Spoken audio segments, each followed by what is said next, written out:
الله من الشيطان الرجيم بسم الله الرحمن الرحيم يا نساء النبي لستن كأحد من النساء إن اتقيتن فلا تخضعن بالقول فيطمع الذي في قلبه مرض وقلن قولا معروفا۔ اے نبی کی عورتوں، اگر تم تقوی اختیار کرو تو نہیں ہے دوسروں عورتوں کی طرح، پس بات میں ملائمت پیدا نہ کرو، نرمی سے بات نہ کرو، پس لالچ کرے گا وہ جس کے دل میں روگ ہے، اور بھلی بات کہو۔ دیکھو یہ 22واں پارہ ہے، بھائی تھوڑا سا آگے آ جاؤ تاکہ پیچھے آنے والوں کو جگہ مل جائے۔ یہ 22واں پارہ ہے اور دوسرے نمبر کی آیت کریمہ ہے۔ یہ آیت کریمہ میں نے آپ کے سامنے اس لیے پڑھی کہ مجھے آج کچھ مسائل بیان کرنے ہیں، کیونکہ ایک ہوتی ہے شریعت اور ایک ہوتا ہے رسم و رواج۔ اب یہ آیت کریمہ کا صرف ترجمے سے اندازہ ہوگا کہ شریعت کی تعلیم کیا ہے اور ہمارے معاشرے میں کیا چل رہا ہے۔ اللہ پاک نبی کی بیویوں سے یعنی ہماری ماؤں سے مخاطب ہے اور کہہ رہے ہیں کہ اگر تم تقوی اختیار کرو یعنی اللہ سے ڈرو تو دوسروں عورتوں کی طرح نہیں ہو تم۔ پھر آگے یوں فرمایا فلا تخضعن بالقول، نرم لہجے میں بات مت کرو کسی سے، اپنی بات کے اندر نرمی پیدا نہ کرو۔ کیوں؟ فیطمع الذی فی قلبہ مرض، وہ لالچ کرنے لگے گا جس کے دل میں روگ ہے، جس کے دل میں بیماری ہے، وہ خواہش کرنے لگے گا، لالچ کرنے لگے گا۔ اس لیے بات کے اندر نرمی پیدا مت کرو، ذرا سخت لہجے میں بات کرو۔ یہ عورتوں کو کہا گیا، نبی صلی اللہ علیہ وسلم کی عورتوں کو، ہماری ماؤں کو۔ انہی کے ماتحت ساری دنیا کی عورتیں ہیں، اسی لیے یہ حکم ساری دنیا کی عورتوں کے لیے کہ کوئی اجنبی آدمی ہو اس کے ساتھ نرم لہجے میں بات کرنا جائز نہیں ہے، شریعت اجازت نہیں دیتی۔ بھائی گھر پہ کوئی آیا پوچھنے کے لیے، بھائی فلاں ہے تو کہ اس کا انداز کیا ہونا چاہیے؟ نہیں ہے، نہیں ہے، یہ انداز ہونا چاہیے۔ نہیں ہے، تم کون؟ فون آیا، پہلے تو فون آنسر ہمیں نہیں کرنا ہے، یعنی عورتوں کو فون آنسر نہیں کرنا ہے، گھر کی عورتوں کو، لیکن ضروری ہے یا تو پھر لینڈ لائن ہے اس پہ فون آیا ہے۔ اب فون اٹھایا، سامنے سے مرد کی آواز ہے تو سخت لہجے میں بات کرنی ہے تاکہ وہ بھی سامنے گھبرا جائے کہ میڈم بڑی زبردست ہے، کچھ چھیڑنے جیسا نہیں ہے۔ سمجھ میں آئی؟ اب ہیلو، کون؟ آپ کون بول رہے ہو؟ اس سے کیا ہوگا؟ عورت کی آواز میں کشش ہے نا، عورت کی آواز میں خدا نے لچک رکھی ہے، کشش ہے، وہ کھینچتی ہے۔ اب سامنے والے کے دل میں لالچ آئے گی، اب وہ اس انداز سے بات کرے گا، معاملہ کہاں جائے گا؟ بہت دور تک چلا جائے گا۔ اسی لیے قرآن نے یہیں پر روک لگا دی، بس خلاص، نرم لہجے میں بات کرنا جائز نہیں ہے، سخت لہجے میں بات کرو۔ فلا تخضعن بالقول۔ اچھا، اب رہا ہمارا معاشرہ۔ دیکھو نبی کریم صلی اللہ علیہ وسلم سے پوچھا گیا، پردے کی آیت تین حکم ہے، پردے کے 3 حکم قرآن کریم میں، ایک تو 22ویں پارے میں، ایک تو یہیں پر ہے وَقَرْنَ فِي بُيُوتِكُنَّ، یہی تیسرے نمبر کی آیت میں عورتوں سے کہا اپنے گھروں میں بیٹھے رہو، اور 22 اسی بارے میں یا ایھا النبی قل لازواجک وبناتک ونساء المؤمنین یدنین علیہن من جلابیبہن۔ یہ احکام عورتوں کو چھپانے کے لیے ہے، عورت ظاہر کرنے کی چیز نہیں ہے، عورت چھپانے کی چیز ہے۔ اس لیے عورت کو عربی میں سطر کہتے ہیں، عورتن کا معنی سطر یعنی چھپانا۔ جب عورت کے آواز کو بھی چھپایا، عورت کے نام کو چھپایا، اس لیے میں نے سورہ مریم میں کہا تھا کہ قرآن کریم میں صرف ایک ہی عورت کا نام ہے، مریم علیہ السلام، وہ بھی اس لیے کہ عیسیٰ علیہ السلام ان کے بطن سے پیدا ہوئے، ان کے باپ نہیں، اس لیے ماں کی نسبت کرتے ہوئے قرآن نے ان کا نام لیا ہے۔ اب ہمارے معاشرے کے اندر تو پردہ کیا ہے، غیر محرم کیا ہے، کچھ سمجھ میں ہی نہیں آتا. جیسا حکم نازل ہی نہیں ہوا ہمارے معاشرے کے اندر. شادی کے موقع کے اوپر دیکھو بھائی، چچا زاد بھائی بہن ہیں، مامو زاد بھائی بہن ہیں، خالہ زاد بھائی بہن ہیں، خاندان کے لڑکے لڑکیاں ہیں، یہ سب محرم ہیں، غیر محرم ہیں، ان سے نکاح ہو سکتا ہے. چچا کی لڑکی سے، ماموں کی لڑکی سے، پھوپھی کی لڑکی سے، خالہ کی لڑکی سے، یہ سب کیا ہے کہ یہ غیر محرم یعنی جن سے نکاح جائز ہے، محرم یعنی جن سے نکاح جائز نہیں ہے. اب ہمارے معاشرے کے اندر کیا ہوتا ہے، ان سے پردہ تو دور کی بات ہے، ایسی ہنسی مذاق بعض مرتبہ ہو جاتی ہے کہ مارا ماری، جیسے کہ انڈے مارنا، یہ کرنا، ایسی پانی اڑانا، ایسی ہنسی مذاق ہو رہی ہے. اب یہ ہنسی مذاق کے اندر ہے اس کا جسم وہ دیکھ رہا ہے، اس کا جسم وہ دیکھ رہا ہے. کیا سب کے سینوں میں دل نہیں ہے؟ نبی کریم صلی اللہ علیہ وسلم سے پوچھا گیا، یا رسول اللہ صلی اللہ علیہ وسلم دیور کے بارے میں کیا خیال ہے؟ دیور فرمایا کہ الحم و الموت، دیور تو موت ہے، یہ تو موت ہے. اسی طرح اس حدیث کو سامنے رکھتے ہوئے دیور جیٹ وغیرہ جتنے بھی ہیں، یہ ان سے بھی پردہ ہے. لیکن دیکھو ہمارے معاشرے میں غربت زیادہ ہے، بہت بڑا طبقہ ایک ساتھ رہتا ہے. بھائی ایک ہی گھر کے اندر 2-3 بھائی ہیں، ان کی فیملیاں ہیں، ہم بھی سمجھتے ہیں. تو میں نے فتاویٰ کی کتابوں میں سب اس کو چیک کیا، تو مفتیان کرام نے کہا کہ بھائی ہاں یہ مجبوری ہے ہمارے پاس اتنی گنجائش نہیں ہے کہ دوسرے مکانات لے ہوئے سب الگ الگ رہے. اگر گنجائش ہو تو الگ الگ رہے، لیکن ایسی گنجائش نہیں، سب ساتھ میں رہ رہے.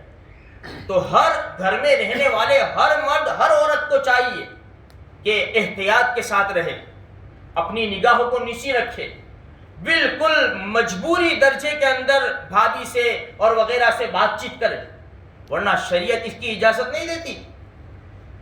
یہ ایسے مسائل ہیں میرے بھائیوں کہ بعض مرتبہ انسان سن کر مشتعل ہو جاتا ہے، یہ کیا مجھے سب بک رہے ہیں، یہ کیا بک رہے ہیں، برسوں سے ہم رہ رہے ہیں، برسوں سے رہ رہے، بات ٹھیک ہے، ہمارے کانوں میں بات نہیں آئی آج تک، یہ تو 1400 سال پہلے کی بات ہے، یہ مولوی صاحب کے کھیسے کی تو بات ہے نہیں. اچھا، اب جو احکام اس کے اوپر تو ہمارا عمل ہوتا نہیں ہے، اور جو شریعت نے اجازت دی ہے لیکن ہمارا رسم و رواج منع کر رہا ہے تو ہم اس کے اوپر عمل کرتے. دیکھو میرے بھائیوں، ہم نے کلمہ پڑھا ہے اللہ اور اس کے رسول کا، لا الہ الا اللہ محمد الرسول اللہ صلی اللہ علیہ وسلم. ہم نے اپنے باپ دادا کا کلمہ نہیں پڑھا، ہم نے اپنے باپ داداؤں کا کلمہ نہیں پڑھا. ہم شریعت پر کس کی عمل کریں گے؟ محمد الرسول اللہ صلی اللہ علیہ وسلم کی شریعت پر عمل کریں گے، اپنے باپ دادا کی شریعت کے اوپر عمل نہیں کریں گے. حدیث میں ہمارے آقا صلی اللہ علیہ وسلم نے صاف فرمایا، صاف بالکل، لا طاعت لمخلوق فی معصیت الخالق.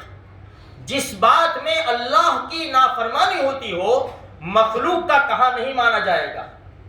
ہمارے معاشرے میں مثال کے طور پر بھائی کسی کا انتقال ہو گیا ہے، اب سارا گھر بھرا ہوا ہے، اب جنازہ اٹھنے کی تیاری ہے، اب منہ دکھانا ہے، منہ کون دیکھے گا؟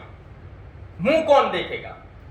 چچا کی لڑکیاں نے، پھوپھی کی لڑکیاں نہ، خالہ کی لڑکیاں نے، پڑوس کی لڑکیاں نے، محلے کی عورتیں نے، سب آ رہے منہ دیکھ رہے. بیوی کہتے مجھے دیکھنے دو، نہیں تمہیں نہیں دیکھنے کا.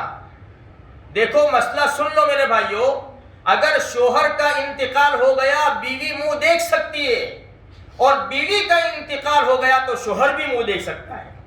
ایک آگے چل کر ایک بات اور میں آپ کو بتاؤں، شوہر کا انتقال ہو گیا تو 4 مہینے 10 دن عدت میں رہے گی نا عورت. اگر حمل نہیں ہے تو، اگر حمل نہیں ہے، پریگننٹ نہیں ہے عورت، تو 4 مہینے 10 دن 4 اشہر و 10، یہ قرآن کا فیصلہ ہے. 4 مہینے 10 دن عدت میں رہے گی. اچھا، یہ عدت کے دوران اس کا نکاح ہو سکتا ہے کسی سے؟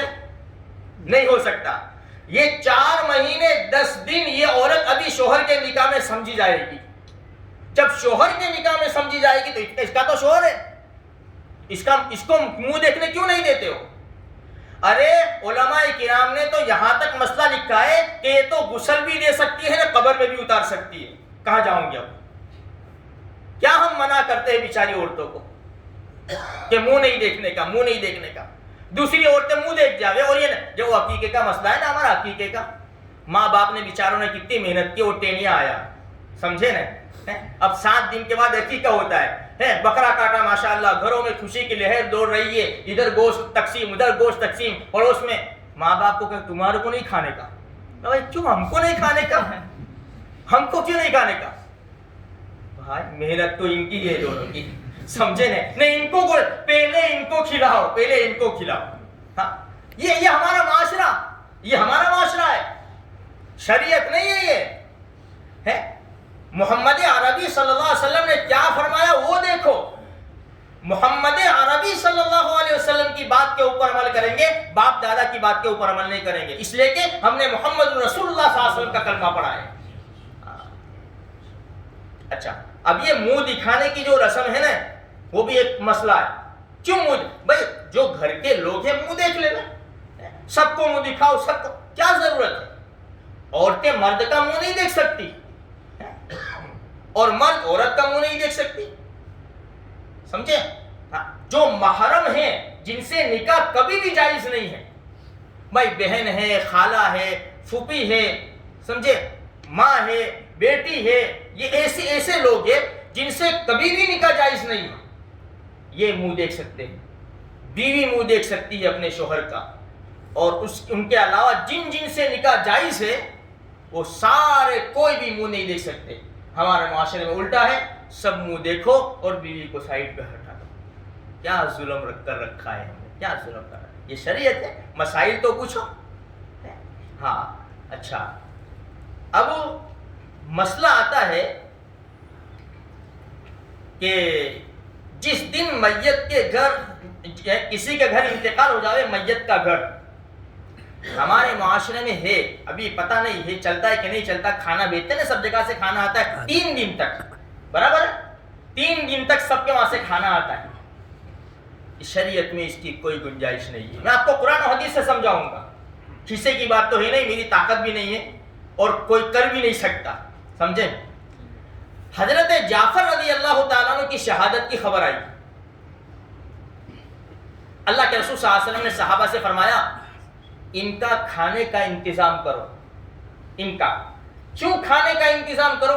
اس لیے کہ یہ کفن دفن میں بیزی ہو جائیں گے، کھانا نہیں بنا سکیں گے، ان کے کھانے کا انتظام کرو ایک وقت. اور مفتیان کرام نے فرمایا جس کے گھر میت ہو جاوے ان کے گھر ایک وقت کھانا بھیج دو تاکہ پورے دن کافی ہو جاوے. بس دوسرے دن سے ان کے گھر کھانا بھیجنا جائز نہیں ہے، بس ایک بھیج دو. اچھا اب ہمارے وہاں کیا ہوتا ہے پتہ ہے؟ 3 دن تو سب کا کھاتے ہیں، سب کا کھاتے ہیں. اب تیسرے دن جارت ہوتی، جارت ہی بولتے ہیں، جارت ہوتی ہے، زیارت یا جارت، چلو ہماری زبان میں. اب یہ گھر والے ڈیگے چڑھائیں گے. سنو میری بات، سنو اچھی طرح دھیان سے سننا. ڈیگے چڑھائیں گے. اب ڈیگے چڑھا کے سب کو دعوت دیں گے. بھائی تمہارے وہاں 2 آدمی کی، تمہارے وہاں ان کے وہاں سے 2 ٹائم آیا تھا نا، 3 دن آیا تھا نا، ان کو پورا گھر کے دو. ہاں یہ وہ چل رہا ہے. اچھا منڈپ باندھ دیں گے. منڈپ اس لیے نہیں، دھوپ سے بچنے کے لیے، دھوپ سے بچنے کے لیے منڈپ باندھ دیں گے، کرسیاں رکھیں گے. ہمارے وہاں کی عورتیں ایسی آ جائے گی. ہمارے وہاں جو عورتیں کھانے آتی ہے زیارت کا کھانا ہے، میت کے گھر آتی ہے نا، ارے جنازہ پڑا ہے نا تو بھی بن سور کے عورتیں آتی ہے.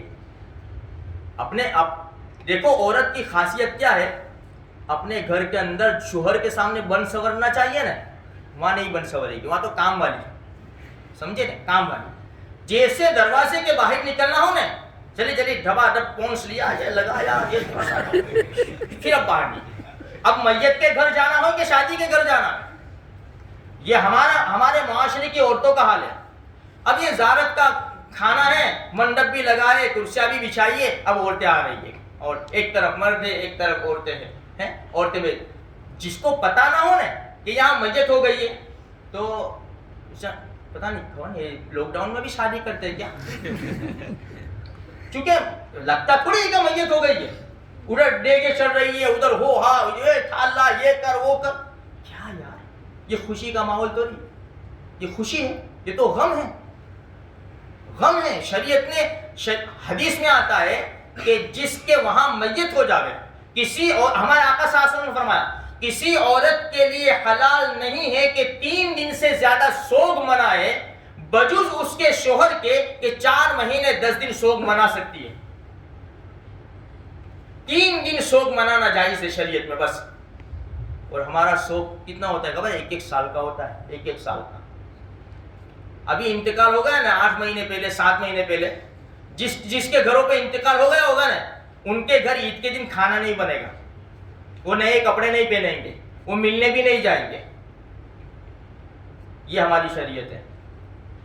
اور ہمارے آقا جس کو ہم محمد رسول اللہ مانتے ہیں، اللہ کے سچے رسول مانتے ہیں، ان کی باتوں کی کوئی پرواہ نہیں ہمیں۔ 3 دن سے زیادہ سوگ منانا حرام ہے۔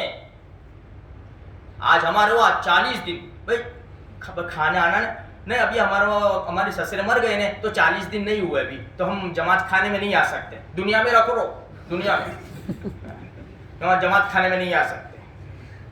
عجیب قسم کی ہماری شریعت ہے، عجیب قسم کا۔ اچھا اس کو کرتے بھی ہے، سب کرتے بھی ہے اس کو۔ عورتیں بڑی سخت اس میں مرد ہتھیار ڈال دیتے، قصور بھی ہمارا ہے، اس لیے کہ ہم تو باتیں سنتے ہیں، عورتوں کا ہمارے وہاں کوئی نظام نہیں ہے کہ بھائی عورتیں دین کی باتیں سنیں ہیں۔ مرد وہاں کیا ہوتا ہے دیکھو نا، شادی کے اندر یار اللہ کے رسول صلی اللہ علیہ وسلم کی سنت ہے، ڈھول بج رہا ہے، لڑکیاں ناچ رہی ہے نا، دیکھو یار ذرا کون ہے، ہاں میں جا کے کہتا ہوں، آیا ذرا سینہ تان کے چلو بند کرو، تو حاجمہ نکلے بیٹھنے سال میں زندگی میں 1 مرتبہ تو شادی ہوتی ہے، بالکل سینہ اندر چلا گیا، سیدھے نرم چال سے چلے گئے، خلاص۔ یہ ہماری شریعت ہے، ہم اس کے اوپر عمل کرتے ہیں۔ میرے بھائیوں، یہ بہت بڑی سوچنے کی بات ہے حقیقت میں۔ یہ جو باتیں میں کہہ رہا ہوں نا، یہ اللہ ہی کہلوا رہا ہے، میری کوئی طاقت نہیں ہے، اللہ ہی کہلوا رہا ہے، یہ شریعت نہیں ہے۔ 3 دن سے حدیث میں آتا ہے ام حبیبہ رضی اللہ تعالی عنہا کے والد صاحب کا انتقال ہو گیا، اور اللہ کے رسول صلی اللہ علیہ وسلم کی دوسری بیوی ہماری ماں زینب بنت جحش رضی اللہ تعالیٰ عنہ کے بھائی کا انتقال ہو گیا۔ 3 دن کے بعد خوشبو منگوائی۔ عورتوں کی خوشبو کیا ہے کہ جس کا کلر ظاہر ہو، اسمیل ہلکی سی، وہ بھی گھر میں استعمال کرے، گھر میں، سمجھے نا۔ اور مردوں کی خوشبو کیا ہے کہ کلر ظاہر نہ ہو، اس کی اسمیل، اس کی خوشبو ظاہر ہو۔ یہ تو ہاں زینب بنت جحش رضی اللہ تعالیٰ اور ام حبیبہ رضی، خوشبو منگوائی، الگ الگ وقت میں انتقال ہوا تھا، خوشبو لگائی اور یوں فرمایا کہ کیا مجھے خوشبو کی ضرورت تھی؟ نہیں، مجھے خوشبو کی ضرورت نہیں تھی، بلکہ میں نے اس لیے خوشبو لگائی اس حدیث کے اوپر عمل کرنے کے لیے کہ نبی کریم صلی اللہ علیہ وسلم نے فرمایا جس کے وہاں کسی کا انتقال ہو جاوے، کسی عورت کے لیے حلال نہیں ہے کہ 3 دن سے زیادہ سوگ منائے۔ میرے باپ کو دنیا سے پردہ فرمانے کو 3 دن ہو گئے ہیں، اس لیے آج میں نے خوشبو لگا دی، ورنہ مجھے خوشبو کی ضرورت نہیں تھی۔ اس کو کہتے ہیں شریعت۔ آج تو ہمیں اللہ اور اس کے رسول کی تو کوئی پرواہ نہیں، ہمیں دنیا والے کیا کہیں گے، دنیا والے جھک مارے، کچھ بھی کہے، تو تیری شریعت کے اوپر عمل کر، تیری قبر میں کوئی نہیں آئے گا۔ اچھا، اب عدت کا مسئلہ آتا ہے۔ دیکھو، جس وقت، یہ مسئلہ یاد رکھو، جس وقت شوہر کا انتقال ہوا اسی وقت سے عدت شروع ہو جائے گی۔ بھائی دیکھو چھٹی ہے نا، اس لیے میں تھوڑا ٹائم لے رہا ہوں، سمجھے نا؟ ہاں، ورنہ 15 منٹ کا میں نے وعدہ کیا تھا، لیکن اب چھٹی آرام ہے اور کام کی بات ہے، بڑی زبردست بات ہے۔ جس وقت شوہر کا انتقال ہوا اسی وقت سے عورت کی عدت شروع ہو جاتی ہے۔ جیسے ابھی بھائی 5 بجے انتقال ہوا، دفن ہوں گے 11 بجے رات کو، 11 بجے سے عدت نہیں، ابھی 5 بجے سے عدت شروع ہو جائے گی، اور پورے 4 مہینے 10 دن گننے پڑیں گے، یعنی 130 دن ہوتا ہے نا، 130 دن پورے۔ ہاں، اگر چاند کے پہلے دن انتقال ہوا، اسلامی تاریخ میں پہلے چاند کو انتقال ہوا، تو اس اعتبار سے مہینے گنیں گے۔ اب مہینہ 29 کا ہو یا 30 کا ہو، 4 مہینے پھر اوپر 10 دن۔ لیکن پہلی تاریخ کو انتقال نہیں ہوا، بیچ میں انتقال ہوا، تو پورے 30 دن گنیں گے۔ 130 دن کے بعد 5 بجے کے بعد، جیسے 5 بج گئے اس کے بعد اس عورت کی عدت ختم. اب یہاں تو عدت ختم ہو گئی 5 بجے. اب ہمارے وہاں کیا ہے پتہ ہے؟ عورتیں نکلتی نہیں ہیں. اب کب نکلے گی پتہ ہے؟ صبح 4 بجے. پہلے کالے کتے کو روٹی ڈالیں گے، ہے نا؟ یہ ہمارے وہاں ہے، ہمارے رسم و رواج ہے. کالے کتے کو روٹی ڈالیں گے پہلے، اس کے بعد صبح 4 بجے نکلیں گے. اب دعوتیں شروع ہو رہی ہیں. آج وہ بھائی کی طرف سے دعوت، آج وہ بھائی کی طرف سے دعوت. دعوت کے بعد جوڑے دیتے ہیں ان کو. یہ انا للہ بھائی، خوشی ہے، مر گئے تو خوشی ہوئی. یہ سب باتیں کب ہوتی ہے؟ خوشی کے وقت میں. یہ خوشی تھوڑی ہے، اس کا تو شوہر چلا گیا. اب وہ بھی عورت بھی مجبور ہے کہ جا رہی ہے، اس کو جانا پڑتا ہے. یہ رسم و رواج ہے. کرنے والے بھی کروانے والے بھی دونوں گنہگار ہیں اور خدا کے سامنے جواب دینا پڑے گا، اس لیے کہ محمد رسول اللہ صلی اللہ علیہ وسلم کی شریعت کو چھوڑ رہی ہے. میرے بھائیوں، ایسے ہم دیندار نہیں ہیں، ہم ایسے مسلمان نہیں ہیں. مسلمانی کا دعویٰ کر لیا اور جو کرنا چاہے کرو، جو کرنا چاہے کرو. اس لیے ہمیں تھوڑا سا خیال کرنا چاہیے. جو شریعت نے کہا وہ حق ہے. اچھا، یہاں ایک مسئلہ آیا تھا بھائی. ایک آدمی کا انتقال ہوا، اس کی 2 عورتیں تھیں. تو کسی نے مسئلہ فتویٰ دیا. وہ فتویٰ دینے والی بھی مفتی نہیں تھے، مفتیانی تھی کوئی. اس نے فتویٰ دیا تھا کہ دونوں آدھی عدت گزار لے گئے، 2 مہینے 10 دن 2 مہینے 10 دن. پھر میرے پاس یہ مسئلہ آیا کہ انا للہ، قرآن کا فیصلہ بدل دیا. اگر 4 عورتیں بھی ہونے، ہماری ہوتی تو نہیں ہے 4 عورتیں، خالی ٹھوک رہا تھا. مجھے سب دوسری اپنے کرنی ہو تو پہلی سے اجازت لینی پڑے. نیک کام ہے کیا پوچھ ایک تو کرنا ہے، خالی مسئلے پوچھنے، سمجھے نا. اگر کسی کے 4 بھی ہونے، 4 تو بھی ہر ایک کو اگر پریگننٹ نہیں ہے تو 4 مہینے 10 دن عدت گزارنی پڑے گی. اگر پریگننٹ ہے عورت اور شوہر کا انتقال ہو گیا تو جب بچہ پیدا ہوگا نا، جب اس کی عدت ختم ہو جائے گی. بھائی پریگننٹ عورت ہے، شوہر کا انتقال ہوا، 2 دن بعد بچہ پیدا ہو گیا، اس کی عدت ختم. یا تو 8 مہینے کے بعد بچہ پیدا ہونے والا ہے تو 8 مہینے تک اس کی عدت چلے گی. ہاں، تو 4 مہینے 10 دن. اور وہ بھی مسئلہ کہاں بتایا تھا پتہ ہے؟ وہ جو ہمارے وہاں دوسری ایک بات چھلی بتا دوں آخر میں. ہمارا وہاں انتقال ہو جاتا ہے نا تو بیان کرنے والی عورت آتی ہے، عورت، اور اسٹیج باندھا جاتا ہے اور کپڑے لگا دیے جاتے ہیں. الحمدللہ. آج سمجھے؟ اب یہ آواز مائک لگائی جاتے ہیں، مائک باقاعدہ. حرام ہے، حرام، سن لو، حرام اور ناجائز ہے. یہ ثواب کا کام نہیں ہے، گناہ کا کام ہے. اب بیان ہو رہا ہے، سب سن رہے ہیں، ادھر مرد بھی ہے، ادھر عورتیں بھی ہے، وہ اوپر سے بھی دیکھ رہے ہیں، اوپر سے بھی. تعریف کیسے کریں گے؟ ایسا بہت اچھا آواز، ایسا نہیں، ماشاء اللہ بہت اچھا آواز ہے، ماشاء اللہ ماشاء اللہ ماشاء اللہ میں دھاپ دیں گے اپنے آپ کو، اپنے گناہ کو ماشاء اللہ میں دھاپ دیں گے. جب عورت کی آواز چھپانا چاہیے، عورت کو چھپانا چاہیے، اب سب عورتیں بیٹھی ہے اور بیان سن رہی ہے. یہ سب سمجھے کہ اب ثواب پہنچائیں گے مردے کو. میرے بھائیوں، ہمارے لیے ضروری ہے اپنے گھر والوں کو وصیت کرے کہ یہ سب ڈھونگ مت کرنا، ورنہ قبر میں مجھے سوٹیاں پڑے گی. اسی لیے دیکھو جو حالات آتے ہیں نا، حالات میں نے یہاں مسئلہ بتایا اس مسجد کے اندر، اور الحمدللہ ثم الحمدللہ احسان ہے گلی والوں کا بھی اور پورے محلے والوں کا، اس کے اوپر عمل کیا انہوں نے. بھائی جب حالات آتے ہیں تو تسبیح پڑھتے ہیں نا، سبحان اللہ والحمدللہ ولا الہ الا اللہ واللہ اکبر لا الہ الا انت سبحانک انی کنت من الظالمین. پہلا یہ گلی میں بھی ہوتا تھا، عورتیں بیٹھی تھی اور بیچاری وہ گھر سے نکلے، چلو آپا، چلو بہن، چلو بھابھی، چلو فوج، چلو سب آ کے چادر بچھا کے جائے بیچارہ لا الہ الا انت لا الہ الا انت. اور ادھر وہ کوئی اپنے اسکوٹر پہ بیٹھا ہے، کوئی ہونڈا پہ بیٹھا ہے، دیکھ رہا ہے، کوئی دم مار رہا ہے، عورتیں پڑھ رہی ہیں. یہ ثواب کا کام ہے، اس سے مصیبت ٹل جائے گی. یہ تو گناہ کا کام ہے. گھر میں بیٹھ کے پڑھو، ضرور پڑھو، لیکن گھر میں بیٹھ کے پڑھو. عورت کو تو چھپایا ہے. کوئی ایک مثال، جتنی بھی باتیں کی نا میں نے، کوئی ایک مثال سے ثابت کر دے کہ عورت کو باہر نکالا گیا اور عورت سے یہ کرایا گیا اور شریعت میں یہ ہے، کوئی ایک بات بھی ثابت کر دے تو میرے بھائیوں، اس کو شریعت نہیں کہتے کہ ہمارا جیسا جی چاہے کر لے. اس کو شریعت نہیں کہتے. شریعت تو محمد رسول اللہ صلی اللہ علیہ وسلم کی لائی ہوئی، اس کو شریعت کہتے ہیں۔ جو میرے آقا نے فرمایا اس کے اوپر عمل ہوگا، اور جو میرے آقا نے منع فرما دیا اس کے اوپر عمل نہیں ہوگا۔ بس پڑھو، جو جس کے گھر مر گئے تھوڑا صدقہ کر دو، خود قرآن کریم پڑھو۔ اب ہمارے وہاں دوسری بھی پتہ نہیں، باتیں تو بہت ہیں، اب آخری میں ایک بات بتا دو خالی،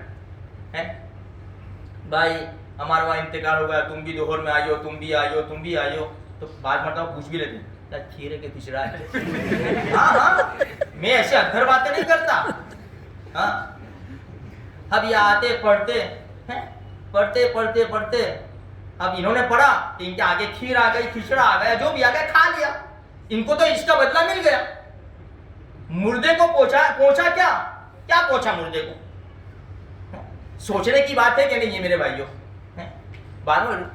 دکان بھائی تم خود پڑھو نا بھائی، 2 آیت پڑھو، 3 آیت پڑھو، 1 رکوع پڑھو، ضروری تھوڑی ہے بھائی۔ دیکھو اپنی دکانوں میں لوگ ہیں نا سورہ بقرہ پڑھنے کے لیے حافظوں کو بلاتے ہیں، وہ جو حافظ جاتے ہیں نا اس کے گھر سورہ بقرہ، اس کے گھر سورہ بقرہ، اس کے گھر سورہ بقرہ، یہ بات جائے گی نا تو یہ حافظ لوگ بھی پتہ نہیں مجھے کتنی گالیاں دیں گے، خدا کے در جا رہے ہیں۔ اب سورہ بقرہ 2.5 پارے کی ہے، 2.5 پارے کی سورہ بقرہ، 15-20 منٹ ہوتی ہے خلاص۔ اب دوسری دکان میں 1 گھنٹے میں پتہ نہیں کتنی دکانیں وہ ختم کر لیتے ہیں۔ اللہ کے بندے 40 رکوع ہے، 40 رکوع سورہ بقرہ میں، تو پر خالی 1 رکوع روزانہ پر 40 دن میں سورہ بقرہ پوری ہو جائے گی کہ نہیں ہوا؟ وہی برکت مل جائے گی۔ وہ تو بیچارہ اللہ کا بندہ، وہ تو مزدور ہے، اس کو تو 500 کی نوٹ دکھتی ہے گاندھی جی کی، اس کو قرآن تھوڑی دکھتا ہے، وہ تو جلدی اس کو تو دوسری جگہ بھی جانا ہے۔ بہت سے کارخانے نے، فیکٹریاں نے، سب اس نے بک کیے ہوئے اس کے، یہ ٹائم پہ وہاں، یہ ٹائم پہ وہاں، یہ ٹائم وہاں۔ یہ سب چھوڑو میرے بھائیوں، سمجھے؟ یہ سب کیا، مجھے کچھ بولنا نہیں ہے، خود پڑھو، خود پڑھو، بھانے کے ٹٹو نہ لاؤ۔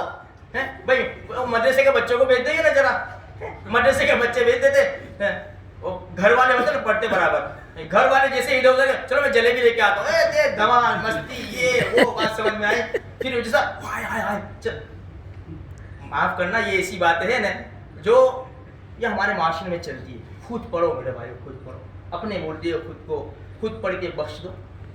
یہ سب شریعت میں اس کی اجازت نہیں ہے، شریعت اس کی اجازت بھی نہیں دیتی میرے بھائیوں۔ میری باتیں اگر تم کو ایسا لگے کہ پتہ نہیں یہ مولوی صاحب نے آج کیا کیا بول دیا، پوچھ لینا، جس مولوی صاحب سے بھی تعلق ہو نا، کسی بھی مسلک کے ہو، کہ ہمارے وہاں مولوی صاحب نے یہ کہا بات صحیح ہے، اگر صحیح ہے تو ہاں، اور اگر غلط ثابت کرے تو پھر میرے پاس لاؤ قرآن و حدیث سے۔